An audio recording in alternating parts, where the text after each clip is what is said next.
श्रुती राहुल मोरे. मी आज तुमच्या समोर वैदिक गाथा सादर करीत आहे. दातात दत्तवन घ्या गा कुणी कुंकू घ्या कुणी काळ मणी सुया घे पोत घे वाळ मनगट घे दिव्या घे आंधळ्याला चष्मा घे म्हाताऱ्याला खुळखुळा घे ये माय अगवाड की ग शिळीपाकी भाकर शिळापाका भात अगवाड की भातावरच्या तुपाची जात गपगप काट्या सकाळपासून ते संध्याकाळपर्यंत किटकिट किटकिट बापावरच गेले कट. तसं काय मंडळी बरं आहे का? मला बघून तुम्हाला एक प्रश्न पडला असेल की वैदिक इथं कशाला आली.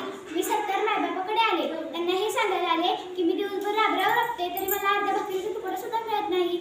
माझी सरकारकडे एवढीच विनंती आहे की सरकारने आमच्याकडे थोडे लक्ष दिलं पाहिजे. काय मॅडम द्या ना आमच्याकडे लक्ष. बरं चला मंडळी निघते मी. नाहीतर तुम्ही म्हणत असाल आली वैदिक केलं टाइमपास. नाही बाबा मला अजून लय सामान विकायचे. सुया घे